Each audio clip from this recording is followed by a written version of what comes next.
अंदर रखता है, अपने वश में रखता है। इन 4 चीजों से बच करके रहना चाहिए। अब महाराज कलयुग बोला, परीक्षित राजन आपने 4 चीजें मुझे दी, ये चारों जगह गंदी हैं, एक अच्छी सी जगह दे दो। तो परीक्षित ने कह दिया कि स्वर्ण में यानी धन में तुम्हारा निवास होगा। अब महाराज जैसे ही कहा धन में निवास होगा, तो तुरंत परीक्षित का जो मुकुट है सोने का, उसमें कलयुग बैठ गया। अब कोई कहेगा महाराज धन में तो भगवान का वास होता है, धन में तो लक्ष्मी का वास होता है, सोने में तो भगवान का वास होता है। धातु नामास में कांचनम, भगवान ने गीता में कहा है कि धातुओं में मैं सोना हूं, या सोने में भगवान है, तो महाराज कलयुग के लिए जगह कैसे? यह हम कैसे पहचाने कौन से सोने में भगवान है, कौन से सोने में कलयुग है, कौन से धन में भगवान है, कौन से धन में कलयुग है? बंधुओं, जो धन नीति से, न्याय से, श्रद्धा से, विश्वास से, पुराणों से, निष्ठा से, मेहनत से जो कमाया है, उसमें भगवान निवास करता है। लेकिन जो धन, जो सोना हमने पाप से, अत्याचार से, अनीति से, लड़ाई से, झगड़े से, झूठ से, दुराचार से, छल से, कपट से जो हमने धन कमाया, जो सोना इकट्ठा किया, जो महल अटारी बनाए, उनमें तो भैया कलयुग ही निवास करता है, उनमें भगवान नहीं रहता। महाराज परीक्षित के मुकुट में कलयुग बैठ गया, क्योंकि वो मुकुट परीक्षित का नहीं बल्कि जरासंध का था। और जैसे ही मुकुट में कलयुग बैठा, जैसे ही हमारे धन में कलयुग बैठता है, तो हमारी बुद्धि बिगड़ जाती है। कहते हैं ना महाराज कि इसको तो पैसे की गर्मी है, गर्मी उसी पैसे की होगी जो पैसा अनीति का होगा, अनीति के, और जो नीति से, न्याय से, जो धर्म से कमाया है, उसमें गर्मी नहीं होती महाराज, उसमें तो बड़ी साधना होती है। वो तो बड़े साधारण लोग होते हैं जिनके पास में मेहनत की कमाई होती है। अब महाराज परीक्षित से गड़बड़ हो गई। समीक मुनि के आश्रम में गया और उनका अपमान कर दिया, उनके गले में मरा हुआ सर्प डाल दिया। अपने स्थान पर लौट करके आया, जैसे ही मुकुट उतारा तो याद आई कि मैंने तो बहुत बड़ा अपराध कर दिया, एक ऐसे महान संत के गले में मैंने मरा हुआ सर्प डाल दिया। कोई नहीं, सुबह जरूर जाऊंगा उनके आश्रम में, उनके पैर पड़ूंगा, क्षमा मांगूंगा। लेकिन महाराज भगवान को कुछ और मंजूर है। इधर समीक मुनि का बेटा श्रृंगी ऋषि आए और उन्होंने अपने पिताजी का अपमान देखा, पिताजी के गले में मरा हुआ सर्प देखा, तो तुरंत हाथ में जल लेकर के श्राप दे दिया कि जिसने भी मेरे पिताजी के गले में सर्प डाला है। बच्चों ने बताया कोई परीक्षित नाम के राजा थे, तो कह दिया परीक्षित तुमको राजा होने का बड़ा अभिमान है, आज ऐसा दंड दूंगा कि तुमने जिस सर्प को मेरे पिता के गले में डाला है, उसका ही पूर्वज तक्षक नाम का सर्प आज के ठीक 7वें दिन तुमको डस लेगा और तुम्हारी अकाल मृत्यु हो जाएगी। छोड़ दिया महाराज, शब्द भेदी बाण चला दिया। समीक मुनि की समाधि खुली, देखिए कि श्रृंगी मुनि रो रहे हैं। बेटा क्यों रो रहे हो? बोले पिताजी एक राजा ने तुम्हारा अपमान कर दिया। अरे बेटा ये राजा महाराजा हमारा मान सम्मान करते हैं, तो अपमान भी करने का अधिकार है। पिताजी मैंने ऐसा दंड दिया है, आज के बाद किसी का अपमान नहीं करेगा। समीक मुनि बोले बेटा तूने क्या कर दिया? बोले पिताजी वो परीक्षित नाम के राजा थे, मरा हुआ सर्प गले में डाल गए, ऐसा श्राप दे दिया कि आज के ठीक 7वें दिन तक्षक सर्प डस लेगा, उनकी अकाल मृत्यु हो जाएगी। समीक मुनि तो भाव विभोर हो गए, बेटा तूने ये क्या कर दिया?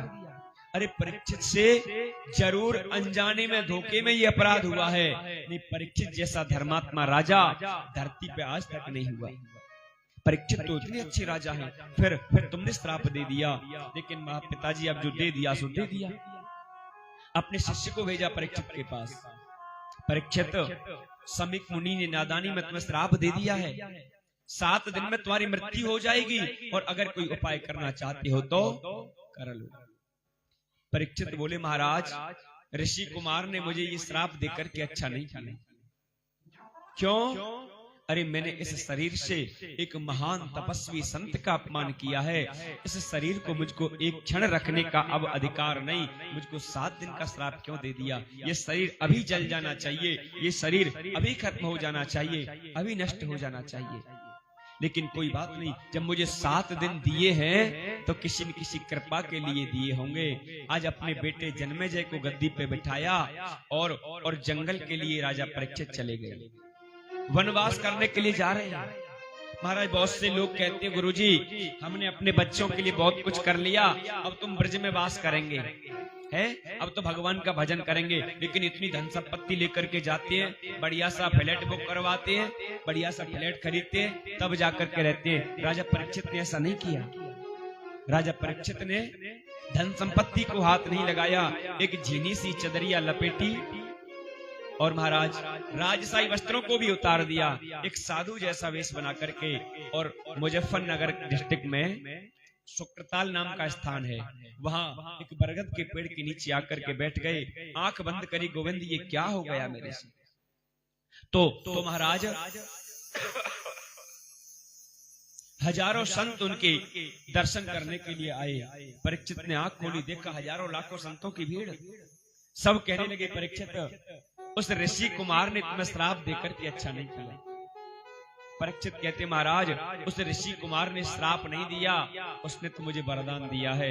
मैं कितने भी बड़े पुण्य कार्य कर लेता, आप लाखों संत एक साथ दर्शन देने के लिए मुझे नहीं आते। ये तो बड़ी कृपा करी जो आपका दर्शन हो गया। अब तुम्हारा समय खराब नहीं करूंगा, मुझे ये बताओ जो व्यक्ति जल्दी मरने वाला है उसकी मुक्ति का उपाय क्या है। किसी ने महाराज अंदाजा नहीं लगा पाया, कोई नहीं बता पाया कि मुक्ति कैसे होगी। इतने में सुखदेव जी की समाधि खुलती है और उनका मन होता है चलो परीक्षित के पास, चलो परीक्षित के पास। आज परीक्षित के पास सुखदेव जी आए तो सभी ऋषि अपने अपने आसन से खड़े हो गए। उस सभा में सुखदेव जी के पिताजी व्यास जी बैठे हैं और सुखदेव जी के दादाजी पाराशर भी बैठे हैं और उनके भी दादाजी बैठे हैं, लेकिन सब अपने अपने आसन से खड़े हो गए और कह दिया परीक्षित तेरी मुक्ति चल करके आ गई, जो पूछना है सो पूछ। आज परीक्षित चाहता तो सुखदेव जी से कह देता सुखदेव जी मेरी मृत्यु को टाल दो, तो सुखदेव जी में इतनी क्षमता थी कि उस श्राप को भी दूर कर सकते थे।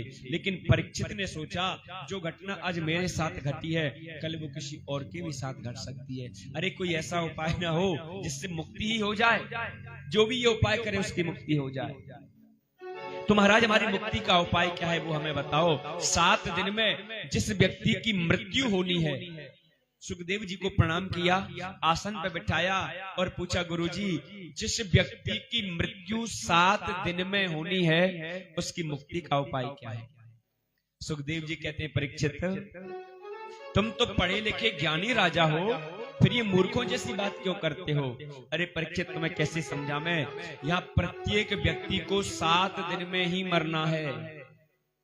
जितने ही धरती पे जीव जंतु चराचर अंडा उद्भिज हैं, सबका जन्म 7 दिन में होता है और सबका मरण भी 7 दिन में होता है। सप्ताह में कितने वार होते हैं महाराज, कितने वार होते हैं? 7 वार होते हैं ना। इन 7 वारों में ही जन्म लेना है, इन 7 वारों में ही बड़े होना है, इन 7 वारों में ही ब्याह शादी हाथी पोते सब कुछ देखना है और इन 7 में ही फिर मर जाना है। कोई 8वां वार होता है? 7 ही वार है, रविवार सोमवार मंगलवार बुधवार गुरुवार शुक्रवार और 8वां कोई वार होता है?